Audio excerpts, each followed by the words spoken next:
Fala galera que curte o canal Fala em Nerd, tudo bem com vocês? Eu sou Marcos Júnior, bem-vindo ao canal Fala em Nerd, que hoje vai dar continuidade ao Sessão Extra HQ Naftalina. Pois é, pessoal, eu não imaginava que o Sessão Extra HQ Naftalina ia fazer tanto sucesso com um programa falando sobre Capitão Mistério Aventuras Macabras.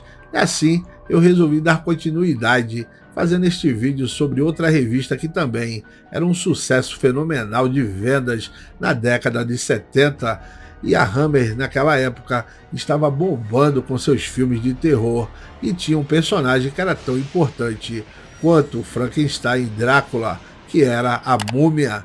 A Múmia fazia muito sucesso por causa dos filmes da Universal e depois com a releitura da Hammer a partir de 1959, que fez, se eu não estou enganado, mais 4 filmes. E a Múmia teve uma revista no Brasil pelo selo Capitão Mistério da Block Editores, uma das revistas mais vendidas da Capitão Mistério, e neste vídeo eu vou falar um pouco mais sobre as histórias e dar mais detalhes das matérias. Então eu terei que dividir este vídeo em 2 partes para ele não ficar muito longo e cansativo para vocês. Antes de começar o vídeo, se você gosta do canal ou você está entrando agora, para não esquecer, já deixa o seu like para mostrar ao YouTube que você curte esse canal, e também faça a sua inscrição e ative o sino para você receber o aviso de vídeos novos, beleza?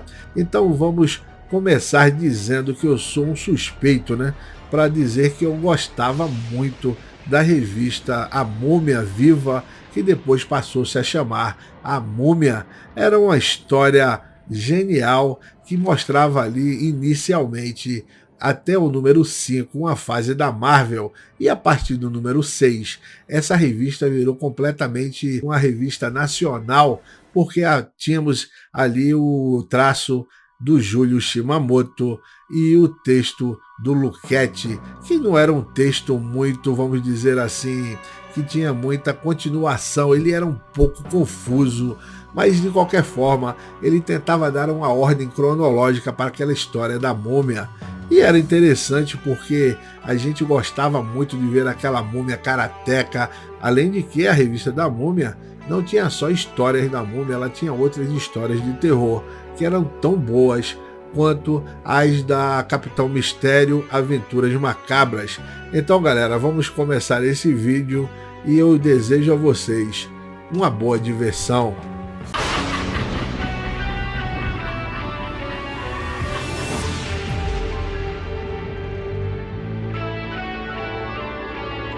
A Múmia Viva foi uma das revistas da Capitão Mistério. Tinha um total de 68 páginas em formatinho colorido e lombada de grampos. Teve 18 edições do ano de 1976 até o ano de 1979. A edição número 1 começou a ser vendida no Brasil ao preço de 4 cruzeiros e a última custava 15 cruzeiros. Neste programa, vamos falar das edições número 1 até a número 9 e em breve, no segundo programa, falarei das 9 últimas edições, que vão da 10 até a 18. Há 46 anos atrás, surgia nas bancas do Brasil a edição número 1 da Múmia Viva, que inicialmente trazia a múmia da Marvel, apresentada por Stan Lee. Sua primeira história se chamava Múmia. O roteiro era de Steven Gerber e o desenho de Val Mayerik. A primeira história é dividida em 2 partes. Na primeira, vemos a múmia renascer em um museu e fugir do local após derrubar um segurança. Logo após, um arqueólogo e seu amigo chegam ao local e são avisados pelo guarda que a múmia fugiu do museu. O arqueólogo diz que a lenda era verdadeira e começa a contar a história da múmia para seu amigo. Há 3.000 anos, vários escravos eram trazidos da África, e uma dessas nações era a Swanley. Os escravos trabalhavam nas construções das pirâmides, e um deles era Quanto, o gigantesco rei daquela nação, um homem forte e orgulhoso, que um dia realizou seu sonho de liderar uma rebelião que matou o faraó, mas ele queria mesmo era matar um sacerdote chamado Néfros. Mas Néfros joga um pó paralisante e o leva para seu laboratório. Ele ficaria paralisado para sempre, segundo Néfros, que logo após assume o trono do faraó, mas seus planos acabam após um terremoto destruir o templo e soterrá-lo, juntamente com Quinanto por 300 séculos. Agora, Quinanto estava livre em 1976, na cidade do Cairo, após o efeito da droga passar.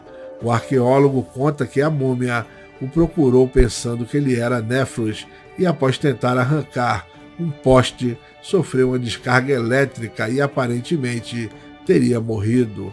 Assim, o Dr. Scarabi o trancou em um caixão do Museu de Nova York, mas agora a múmia estava viva e começa suas aventuras na cidade, sendo atacada por vários policiais.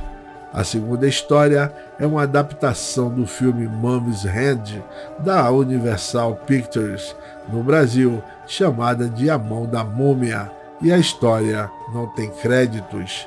Temos a história O Salão de Chá da Cigana, com roteiro de Stan Lee e o desenho de Steve Ditko. Na história, um bandido fugitivo da polícia entra na casa de uma cigana e a força a escondê-lo da polícia, e o final é surpreendente.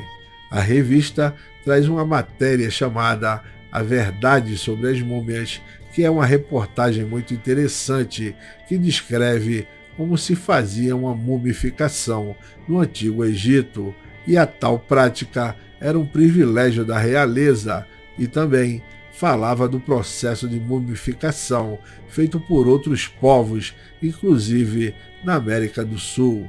Também trazia um conto de Edgar Allan Poe chamado A Pipa do Amontilhado, uma história de vingança, e a segunda parte da história da múmia, com Tony Isabella no roteiro e desenho de Val Mayerik, chamada Segundo Tempo, leva a múmia para outra dimensão, onde os 4 seres elementais de tempos remotos prometem lhe devolver a vida se ele recuperar para eles o escaravelho escarlate. A edição número 2 de A Múmia traz a história A Pirâmide do Perigo, uma história de Tony Isabella com desenhos de Val Mayerik, arte final de Dan Atkins e cores de Linda Lisman. O editor original é Roy Thomas e a história foi publicada pela primeira vez em Supernatural Thrillers, edição número 9, de 1974, pela Marvel Comics. Na história, a múmia é enviada de volta ao Egito pelos elementais para recuperar o artefato conhecido como Escaravelho Escarlate. Ela invade uma tumba onde irá confrontar um mutante denominado Faraó Vivo, um antigo inimigo dos X-Men. A revista também conta com histórias Sepulcro Indiano sem créditos, uma matéria chamada Quem é a Múmia, que fala sobre os 4 filmes da Hammer sobre a múmia de 59, que contava a história do príncipe Caris há 4.000 anos atrás, que era apaixonado pela princesa Nanka. The Curse of the Mummy Stubbs, de 1964, e The Mummy Shard, de 1967, e curiosamente, para quem lê a revista nos dias atuais, o texto diz que o último filme, Blood from the Mummy's Tomb, de 1971, era o filme mais recente.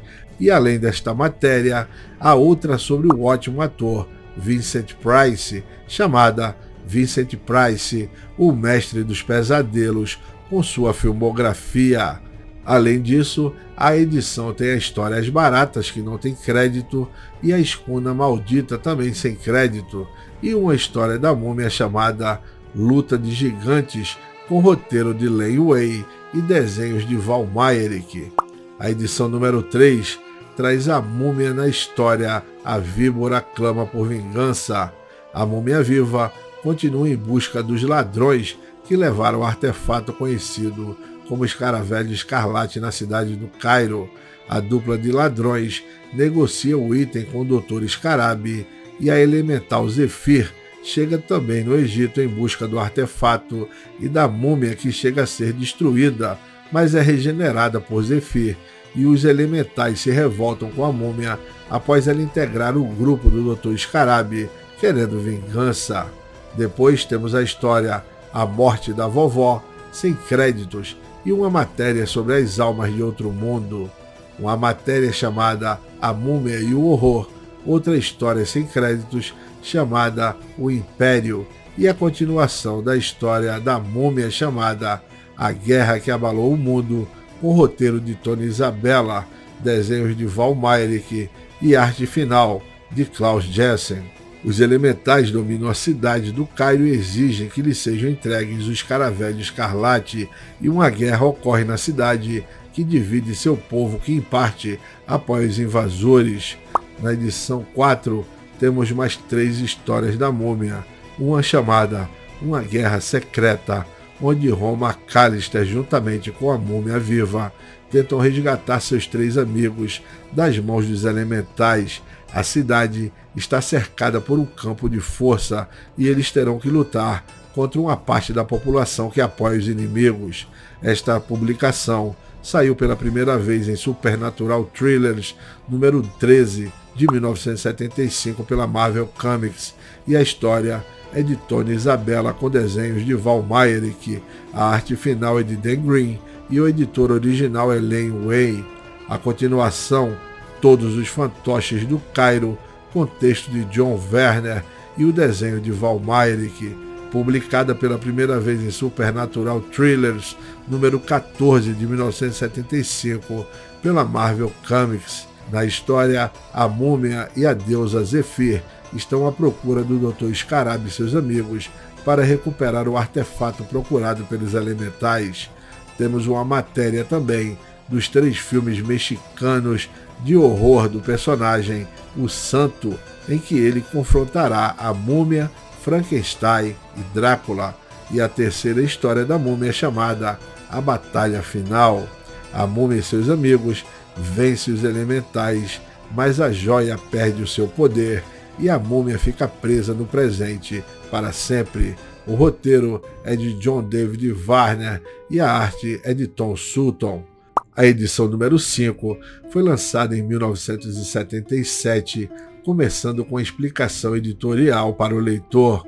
Ela é curiosamente intitulada de Uma Conversinha na Base da Explicação. Ela narra o fim da saga da Marvel com a múmia Quinanto nos Estados Unidos e assim também o fim das aventuras da múmia na revista da Block, mas acalma os leitores, relatando que as aventuras da múmia vão continuar na revista, agora com histórias de outra múmia chamada Caris, dos filmes da Universal, e para começar esta nova fase da múmia, eles apresentam a adaptação livre do filme A Maldição do Vale dos Reis, desenhada por Júlio Shimamoto, o Shima, que ainda está com um traço inicial e bem diferente do apresentado no auge da revista, quando ele domina completamente as formas de sua múmia lutadora de artes marciais. Essa primeira história mostra a ressurreição de Caris, que vai começar sua busca pela amada princesa Nanka. Logo após, temos a história apresentada por Stan Lee chamada A Mulher Serpente, sem créditos, Os Assassinos, também sem créditos, uma matéria chamada Existe Realmente a Maldição da Múmia, além de um pôster chamado Pôster Photofan com a múmia de Lon Chaney, uma ótima matéria sobre os filmes de vampiros da Universal e da Hammer, com o título Os Inesquecíveis Caninos, e uma história apresentada por Stan Lee, que tem como apresentador um personagem sinistro chamado Funério Pedra. A história conta com um belo e raro desenho de John Buscema, que estava envolvido no mundo do terror, com a história É Apenas Magia, sobre um jovem que invoca um duende. Quem conhece os desenhos de John Buscema rapidamente reconhece seu traço inigualável nessa história, mesmo se ela não tivesse créditos. Temos uma história da Marvel com Stan Lee apresenta, chamada Maldição do Homem de Quatro Braços, também sem créditos de roteiro e desenhos, mas pelo traço reconheço que o desenho foi feito pelo lendário desenhista Jack Kirby. E o que você acha? Estou certo? A história Caça às Bruxas, com o roteiro de Stan Lee e o primeiro desenhista do Homem-Aranha, Steve Ditko. A edição número 6 tem os textos de R.F. Luquette e desenhos de Júlio Shimamoto, com a primeira história da múmia Caris, chamada A Lenda de Caris e Ananka. Esta, para mim, é a melhor fase da revista, que tem lindos desenhos de Shimamoto, que mostra o drama do personagem e sua amada inicialmente, mas até o fim da revista, Caris se tornaria uma múmia lutadora de artes marciais. Logo após, temos uma história chamada O Solar dos Maus Espíritos, que é sem créditos, a história Além da Sepultura, um conto de Agatha Desmond, também sem créditos, mas uma ótima matéria chamada A Múmia, um dos monstros sagrados do cinema. Eu particularmente adorava essas matérias e pôsteres dentro dos gibis da época, e seria ótimo que a Panini e outras editoras fizessem um trabalho deste tipo nos dias de hoje. Eu acharia ótimo, e vocês gostariam de ter esses tipos de matéria nos gibis atuais? Deixe no comentário. Além da matéria, temos um review do filme chamado Burnt Offerings, Mansão Macabra ou Mansão Maldita, com Karen Black, Oliver Reed e Bette Davis, um filme de terror campeão de bilheteria nos Estados Unidos em 1976, que conta a história de uma família em férias que alugam uma mansão que tem vida própria. Uma história da múmia sem créditos chamada Triste Despertar, que mostra Caris e Ananka despertando de seu santuário e vagando nas ruas dos dias atuais, e tem ligação com a história da primeira múmia da Marvel. A edição número 7 traz novamente os textos de R.F. Luquette e desenhos de Shima na história O Rapto de Ananka. Vemos o professor Robert Zontal e sua filha, e uma mulher chamada Afrodite. Ela quer a imortalidade prometida por um cientista que manda raptar Ananka. Ele quer utilizar uma pedra filosofal que roubou de alquimistas para realizar seu experimento, mas algo dá muito errado. A outra história não é da múmia e se chama Sangue de Pantera, que também não tem créditos. Temos mais uma ótima matéria chamada Peter Cushing, o Titã do Horror, e temos outras histórias de terror chamada A Maldição da Naja, que é sem créditos, outra desenhada por Júlio Shimamoto, chamada Cimitarra de Mefistófeles, e uma história também sem créditos chamada A Cabeça Empalhada. E temos a continuação da história da múmia, chamada O Deus dos Runambis, com Luquette e Shimamoto novamente no texto e desenhos. Caris é escondido novamente pelo professor Zota no Museu do Cairo, mas ele sai em procura de Ananka, que agora está no corpo de Afrodite. Caris é capturado e encaminhado como surpresa da festa de aniversário de um colecionador, mas ele termina aterrorizando a tripulação, que o joga na água, e ele termina numa ilha, e neste local enfrenta ladrões que queriam roubar o ouro da tribo Runambi. Após matar os ladrões, Caris é considerado o enviado dos deuses e Ananka continua perdida. A edição número 8 tem a história que tudo se cumpra como o destino traçou, e vemos Caris maravilhado com a beleza do mar e da ilha, mas ele não consegue esquecer Ananka. Então a múmia é vista por homens que estão em um acampamento arqueológico na selva, e Caris vê uma mulher chamada Deane e pensa que ela é a sua amada Ananka. Ele a captura e os homens do acampamento o atacam. Caris, mas a tribo dos Runambis contra-ataca e Deanes é morta. Caris vai embora, enquanto a verdadeira Ananka conhece um príncipe hindu e ele quer se casar com ela. Na revista ainda temos histórias sem créditos, Hoje Virei Buscar Sua Alma e A Vingança das Almas, além do Gato Chinês. Por fim, temos a continuação da história da múmia chamada Ídolo Maldito, onde Caris é encontrado pelo professor Zoltan e é anestesiado em sua casa em Londres. Ananka termina se casando com um príncipe hindu em Paris, com a presença da filha do professor Zoltan e seu namorado Adrian. A edição 9 traz a história O Talismã Maldito, onde Caris enfrenta a deusa gato Nephthys. Depois a revista tem a história Terror no Castelo Katnag, sem créditos, A Maldição dos Goebbels, desenhada por Shimamoto, um pôster da múmia, um review do filme da Hammer chamado A Maldição dos Faraós, com Peter Cushing e Christopher Lee como a múmia, além das histórias Um Morto no Sótão, que é sem créditos, e uma curta história de múmia chamada A Múmia Volta a Atacar, também sem créditos.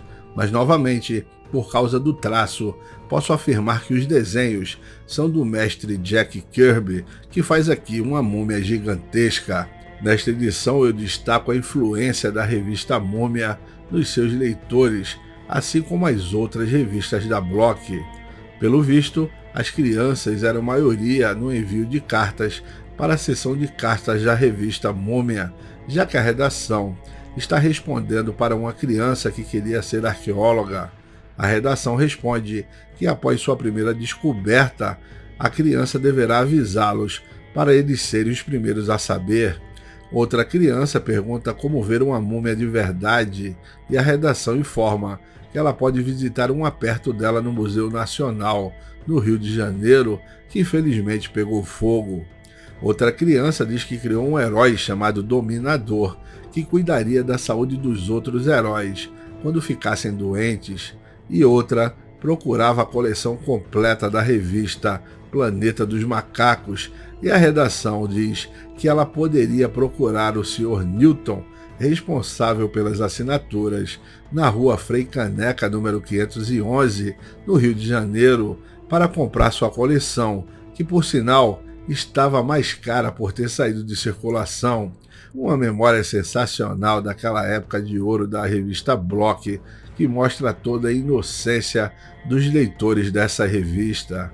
Pois é, galera, este é o fim da primeira parte da revista, que a partir do número 10 fica melhor ainda, pois a múmia está mais feroz e sem piedade dos seus inimigos, com muita porradaria comendo solta, e Shimamoto no auge, mostrando uma múmia altamente casca grossa detonando seus adversários, além de outras excelentes histórias complementares.